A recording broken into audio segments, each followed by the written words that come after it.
Welcome to Real Life Horror Stories, where we take a look at some of the most horrific stories in the world. Stories so scary, so depraved, you wouldn't think they could ever be real. But they are. Let's take a look at today's story, about a man that collected children to turn them into dolls.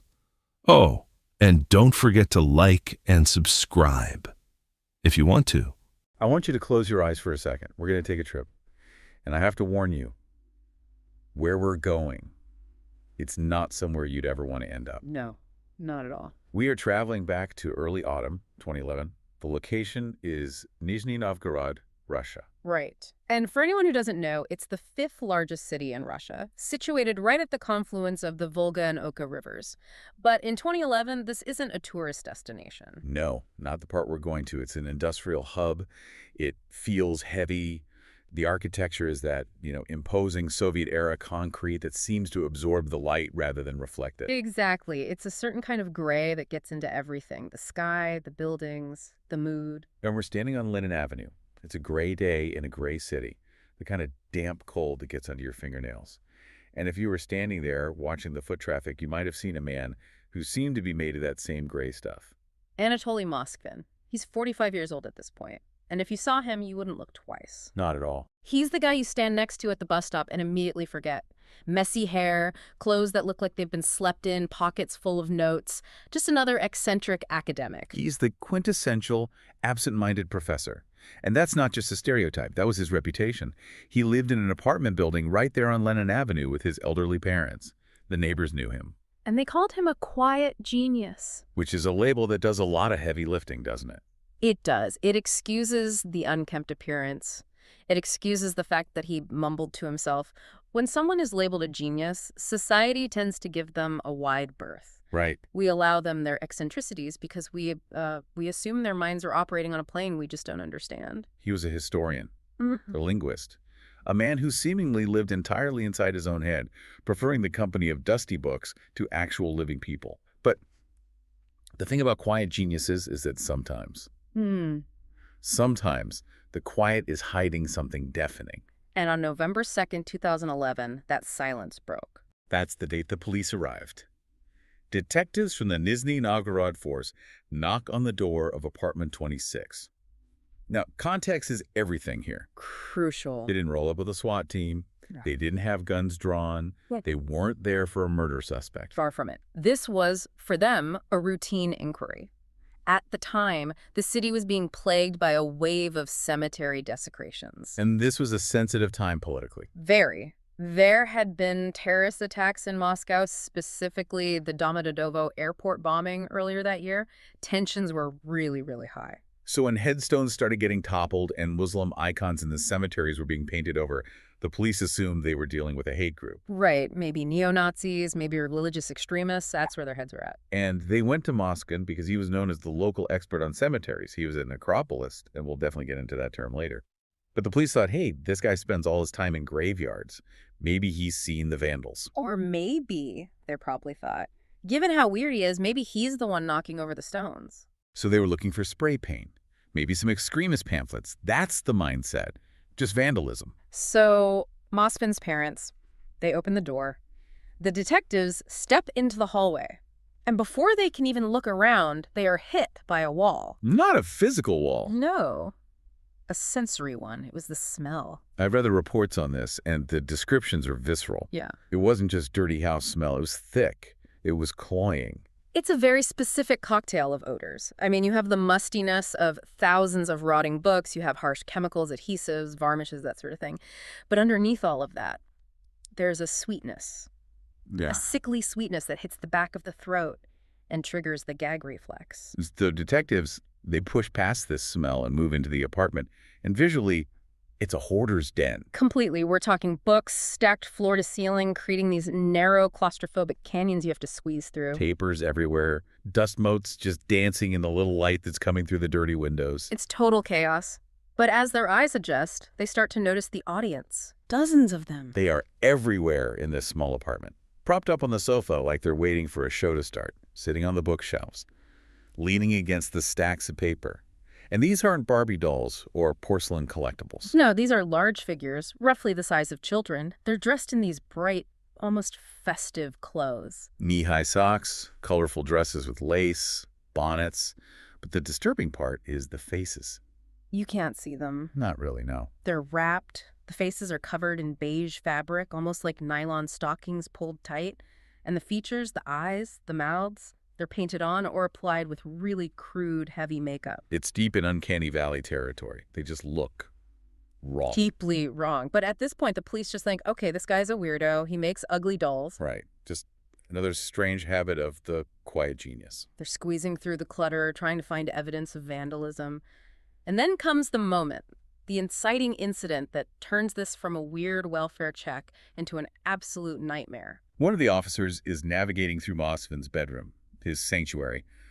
The clutter is tight. Very tight. He brushes against one of the dolls that's seated on a desk. He bumps it. And the doll responds. A mechanism inside the chest cavity clicks. In this oppressive, silent, smelly room, suddenly a sound cuts through the air. It's a tinny, high-pitched nursery rhyme, a children's song like Teddy Bear or maybe a Russian lullaby, just chattering cheerfully in the gloom. Imagine that, the cognitive dissonance. You're a tough Russian detective. You're in a hoarder's nest that smells like death. And suddenly, a toy starts singing to you. The officer stops. He looks at this thing. The music is coming from inside its chest. He leans in to inspect it. And he looks at the legs sticking out from under the dress. They're covered in thick stockings, layers of them. But the shape, it's not right. It's not stuffing. It's not plastic. It looks organic. He reaches out and touches the torso. And that's when the reality sets in. It doesn't feel like cotton batting. It doesn't feel like straw. It feels like dry leather stretched over something hard. It feels like bone. The officer peels back a layer of the fabric, and he isn't looking at a doll. He's looking at a mummy. Within hours, that apartment on Lennon Avenue was cordoned off. It became a crime scene of unprecedented horror. The police removed 26 figures from the home. 26. And underneath the stockings, the wax masks, the layers of nylon tights, they found the mummified remains of human girls. This is the moment the narrative shifts completely. The quiet genius, the harmless academic living with his parents, that image just evaporates. We aren't dealing with a vandal. We aren't even dealing with a typical serial killer because, and we need to be crystal clear here, he didn't kill them. No. This is something different, something arguably more complex and, I don't know, more disturbing in a way. We're looking at a man who didn't just study history. He was attempting to rewrite the laws of life and death. He was trying to reverse it. And that is our mission for this deep dive. We need to understand how we got here. How does a historian, a man who speaks 13 languages, a man of high culture, become the center of this abyss? This isn't just a crime story. No, it's a psychological horror story about grief, delusion, and an obsession that consumed a brilliant mind. So to understand the how, we have to dismantle the who. We have to go back to the beginning. We have to look at the construction of Anatoly Moskvin. Let's talk about his mind, because this wasn't an uneducated man acting on primitive impulses. He was intellectually formidable. Formidable is the right word. Moskvin was a polyglot. He had mastered 13 languages. And we're not talking about, knowing how to order a coffee in Spanish. He was translating ancient texts. He taught Celtic studies at a linguistic university. Celtic studies. That seems incredibly specific for a guy in Nizhny Novgorod. It is, but it's crucial to understanding his pathology, I think. Think about Celtic Druidism. Think about their relationship with nature and death. The veil is thin. The veil is very thin. In those belief systems, the line between the living and the dead is permeable.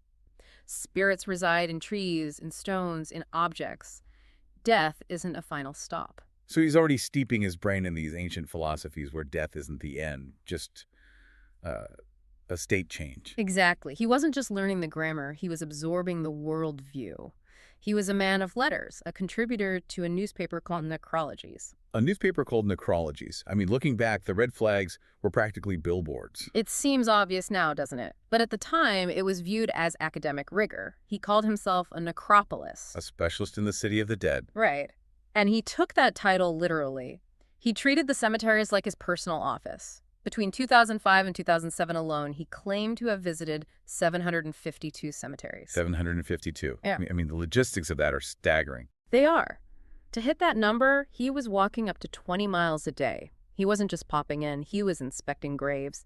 He was reading epitaphs. He was documenting the history of who was buried where. He knew the geography of death better than anyone in the entire region. There's a detail from the investigation files that really stuck with me. He claimed that during these expeditions, he would sometimes sleep in the cemeteries. He did more than sleep in the cemeteries. He slept in the coffins. Okay, explain that, because that's a whole other level. He claimed that before a funeral, if a grave had been dug and a coffin was waiting, or if there was an open coffin available, he would just lie in it. He said he wanted to understand the experience of the dead. He wanted to feel what they felt. That's not academic curiosity. That's something else entirely. That's trying to bridge a gap that shouldn't be bridged. It's the first sign of the blurring lines. But where does this compulsion come from? You don't just wake up on a Tuesday and decide to nap in a coffin. Right. There has to be an origin. And the sources all point to a very specific origin story, a trauma from 1979. Moskvin was 13 years old. Just a kid. A seventh grader. He was walking home from school when he was intercepted. A group of men in black suits just stopped him. A funeral procession. Yes, it was a funeral for an 11-year-old girl named Natasha Petrova. Now, you have to understand the setting. This was a rural area outside the city. In the late 70s, these communities were still heavily steeped in superstition and old world folklore. So these men grab 13-year-old Anatoly. Yeah. They don't just ask him to move aside, they force him to join. They effectively kidnapped him for the ritual. They dragged him to the front of the procession, right up to the open casket. Imagine the terror. You're a kid, you're just walking home, and suddenly you're surrounded by grieving, wailing adults staring at a dead girl your own age. And then the adults pressure him. They tell him he has to kiss her. Kiss the corpse. It's a horrific violation of a child's boundaries. Moskvin wrote about this later in an article. He said, and I'm quoting here, "I kissed her once, then again, then again." They wouldn't let him go. No. But the ritual didn't stop at the kiss. This is where it gets even stranger. This is the part that sounds like something out of Grimm's fairy tale. It really does. The grieving mother of the dead girl produced 2 wedding rings. Rings. Why? She placed one ring on the finger of her dead daughter, Natasha, and she placed the other on the finger of the trembling 13-year-old Anatoly. No. And then she declared them married. A black marriage. It's a folk ritual. The idea is that if a girl dies unmarried, her soul is doomed to wander. So you provide her a symbolic groom to let her soul rest. Anatoly was the groom. For most people, for 99.9% of the population, this would be a source of lifelong PTSD. You'd run from death. You'd never set foot in a cemetery again. But Anatoly Moskvin was different. He didn't run from it. He didn't repress it. He embraced it. He embraced it. He later wrote, "My strange marriage with Natasha Petrova was useful." Useful. That is a chilling choice of words. It's so detached. He believed this moment was an initiation. He felt it connected him to the other side. From that moment on, his worldview shifted fundamentally. He began to believe that the dead were not truly gone. They weren't deceased in the way we understand it. They were just waiting. Waiting for someone to notice them, waiting for someone to love them. He didn't see a corpse in that casket. He saw a bride. He saw a person in need of connection. So that trauma, it didn't scare him away from death. It appointed him. It appointed him the designated liaison between the living and the dead. So fast forward.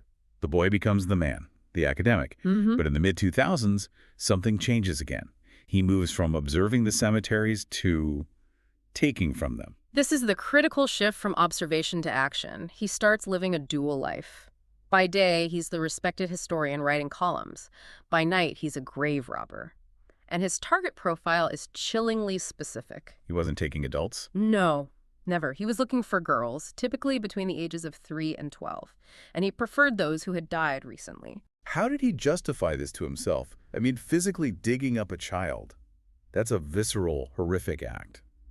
How does a man who considers himself a gentleman scholar do that? He constructed an elaborate delusion to support it. He called himself a lucid dreamer. Break that down for us. What does that mean in this context? He claimed that he would go to the cemetery and lay on the fresh grave of a child. He would enter a trance state.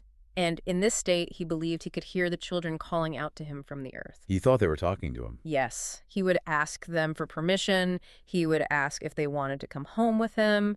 He claimed he only took the ones who said yes. So in his mind, this wasn't robbery. It was a rescue mission. He was saving them from the cold, from being alone in the dark. So he gets the permission, then comes the physical labor. And I think movies gloss over this, but digging a grave is incredibly hard work. It's backbreaking. He would go at night, often in freezing temperatures. He would dig down 6 feet to the coffins. He would pry open the lids. Then what did he find? Sometimes the bodies were intact. Sometimes, if the decomposition was too advanced, he would take only the parts he could salvage: a head, a torso. And then he has to get them home. You said he didn't have a car. No. He put the remains in a bag, threw it over his shoulder, and walked. Sometimes for miles. In the dark. Imagine that image. A solitary figure walking down the side of the road in Nizhny Novgorod, carrying a bag that looks like laundry, but inside is a stolen child. Walking past his neighbor's windows, walking up the stairs to his apartment. And once he got them inside, the real work began. Because nature works fast. Bodies decompose. Right. And here is where his intellect was applied to madness. He didn't just stuff them. He studied chemistry. He studied the history of embalming. He turned his cluttered apartment into a laboratory. What was he doing exactly? What was the method? He developed his own preservation solution. It was a mixture of salt and baking soda. Salt and baking soda. That sounds like a kitchen experiment. It's actually sound chemistry in a very crude way. The salt acts as a desiccant. It draws the moisture out of the cells, stops microbial growth. The baking soda helps neutralize the acids of decomposition. So he was drawing them out. He was essentially mummifying them the way the Egyptians did, but with grocery store ingredients. But drawing something out, it changes the shape. It changes everything. It does. The flesh withers and shrinks. The skin turns black and leathery. The eyes sink into the skull. The body loses all the volume that makes it look human. It looks like a skeleton wrapped in jerky. So the preservation creates a new problem. They don't look like children anymore. They look like monsters from a horror film. Exactly. And Moskvin didn't want monsters. He wanted companions. He wanted them to be people again. This is where the doll transformation comes in. It was a necessity of his process. He had to rebuild them. From the inside out, he packed their chest cavities with rags, old clothes, and padding to give them volume, to make them look like healthy, well-fed children again. And he used the clothing to hide the skin. He bought stockings and long-sleeved shirts to hide the blackened, mummified skin. And the faces. The faces were usually too far gone. So he used wax and fabric to sculpt new faces over the skulls. He gave them smooth, doll-like features. He applied lipstick. He applied rouge. He bought nail polish to paint their withered fingers. He was trying to mask the reality of death with the artifice of a doll.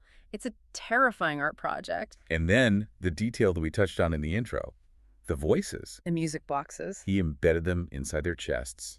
So when he touched them, they would sing. Why do that? It seems so cinematic and strange. Because he didn't want a morgue. He wanted a nursery. He wanted them to be lively. He wanted to be surrounded by life, or at least a simulation of it. It's so disturbing because it's so tender in a twisted, perverse way. He didn't see himself as a monster. Not at all. He saw himself as a guardian. He actually told the police that he was waiting for science to catch up. Waiting for what? He believed that cloning technology would eventually advance to the point where these girls could be brought back to life. He wasn't keeping them as trophies. He believed he was keeping them warm and safe until the doctors arrived to wake them up. He thought he was a caretaker in a state of suspended animation. Which brings us to life in the House of Dolls. He lived with these bodies for nearly a decade. 10 years. Imagine that timeline. 10 years of domestic life with the dead. What did that look like? What was the day-to-day? It was a simulation of a happy family, a complete fantasy life. He celebrated their birthdays. He would find out their date of birth and throw a little party. He held tea parties. He would sit them around a table, and he would sit in his armchair, surrounded by the mummified remains of 26 girls, and watch cartoons with them. He talked to them. He talked to them. He sang to them. According to his testimony, he loved them. He felt he was giving them the childhood that death had stolen from them. Okay, we have to stop here. We have to address the question that I know every single person listening is shouting at their device right now. The parents. The parents. Anatoly lived with his mother and father in a small apartment. How? How, in God's name, did they not know? It is the single most baffling, most difficult to comprehend element of the entire case. But we have to look at the psychology of the parents and the environment they lived in. Okay, let's start with the smell. You mentioned earlier how strong it was. Right. It hit the cops like a physical wall. But smell is subjective. If you live in it every day, you go nose blind. It's olfactory fatigue.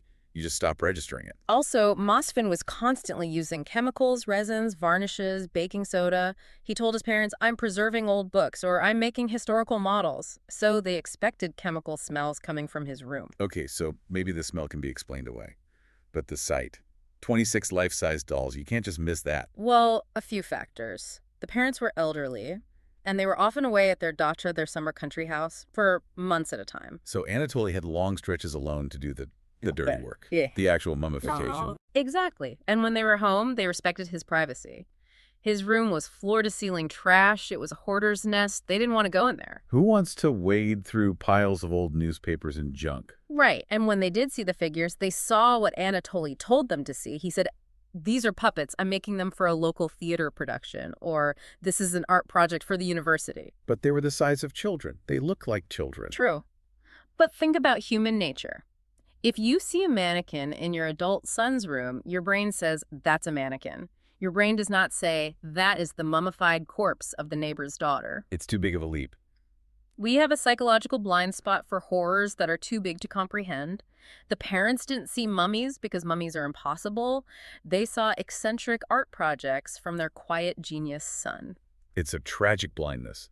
What psychologists call inattentional blindness. You see it, but you don't see it. You see the mask, not the monster underneath. And that blindness allowed the horror to continue for a decade. Speaking of tragedy, we need to shift focus here. We've talked a lot about Moskvin, but we need to talk about the victims. Because these weren't just bodies. They were children. They had families who were grieving. Absolutely. We cannot let the horror of the perpetrator overshadow the humanity of the victims. And there's one story that really highlights the depths of the cruelty in this crime. The story of Olga Chartymova. Yes. Olga was 10 years old. She was a bright, happy girl. In 2002, she was murdered. It was a senseless, brutal crime. A drug addict killed her just to steal her earrings. God, her family must have been destroyed. Her mother, Natalia Chartymova, was broken. Utterly broken. She buried her daughter in the local cemetery. And for 9 years, Natalia visited that grave almost every single week. She brought flowers. She talked to her. She brought flowers. She brought toys. She stood in the snow and talked to the earth. She left notes for her daughter, just pouring out her grief onto little pieces of paper. And the whole time? The whole time, the grave was empty. Moskvin had dug Olga up shortly after her burial. He took her home. So do the math here.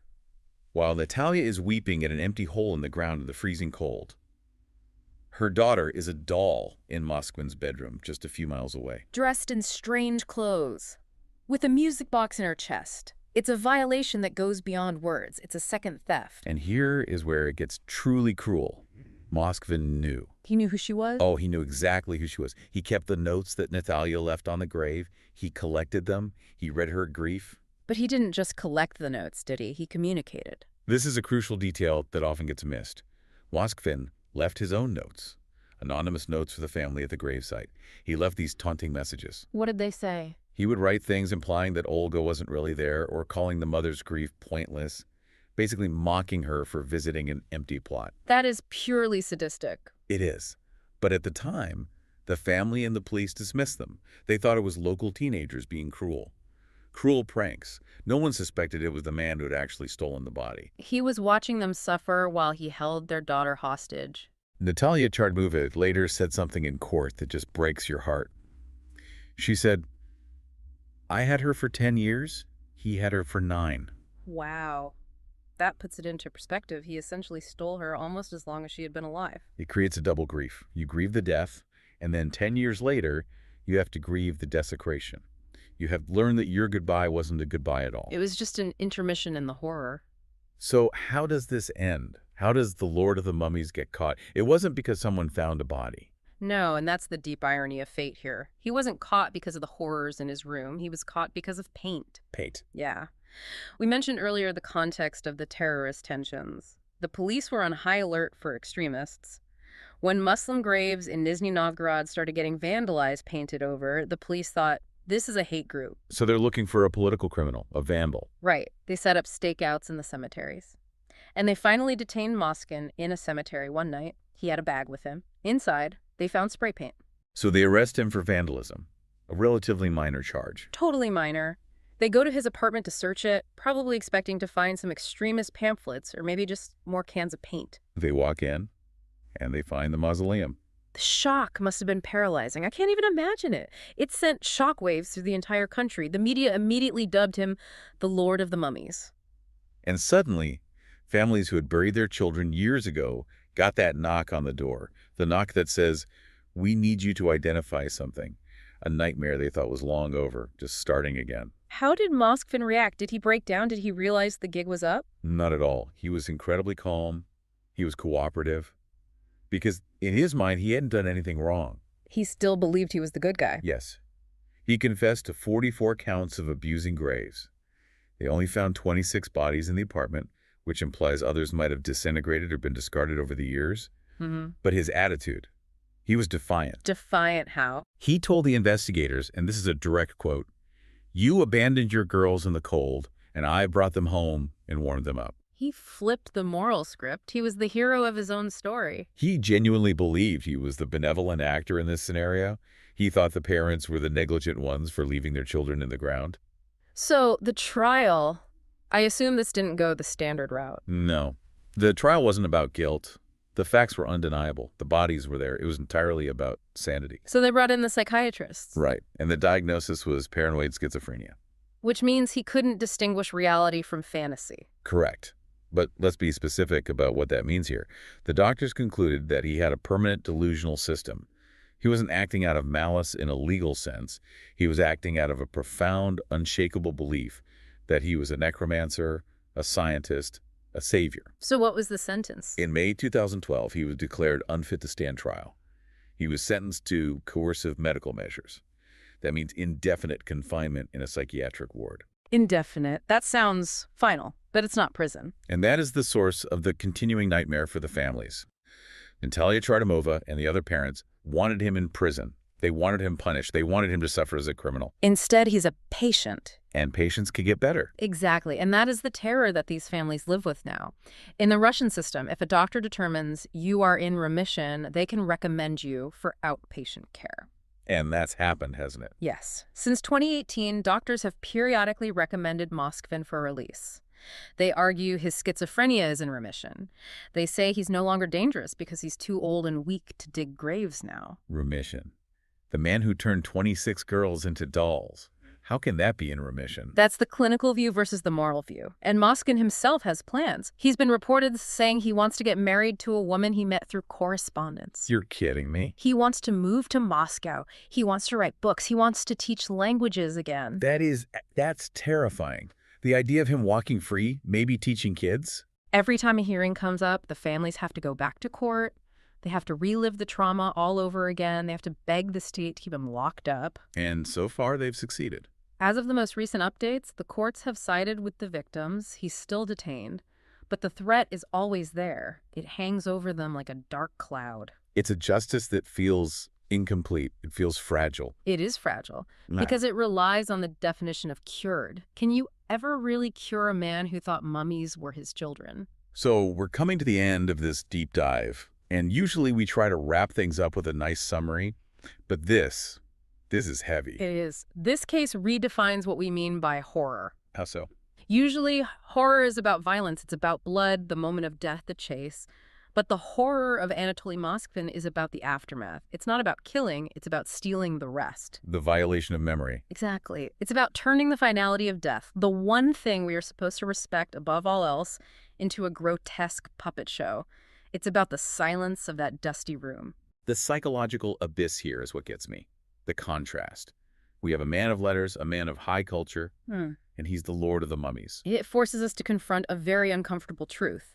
We like to think monsters look like monsters. We want them to be obvious. But sometimes the monster is the polite academic, the guy taking notes in the cemetery. The quiet neighbor who keeps to himself. Precisely. It reminds us that the darkest corners of the human mind can exist behind the most ordinary facades. I want to leave you, the listener, with one final image to mull over. We've talked about the facts, the psychology, the tragedy, but imagine that room again. The clutter, the smell, the silence. And in that silence, a mechanism clicks. A mechanical, cheerful tune of a music box starts playing. Teddy Bear. And it's coming from inside a stolen child. And I want you to ask yourself, what is the line between preserving the past and desecrating it? Yeah. And what happens when a brilliant mind loses sight of that line entirely? It's a question that will haunt Nizhny Novgorod for a long, long time. Thanks for listening to this deep dive. Stay curious, but maybe stay out of the cemeteries at night. We'll see you next time. The files on this case are closed, for now, but the shadows of what happened remain. Thank you for listening to Real Life Horror Stories. If this story stayed with you, please consider leaving a comment, hitting like, or subscribing. It brightens our days, even when the stories get dark. Until next time, remember, the most terrifying monsters aren't under your bed, they're living right next door.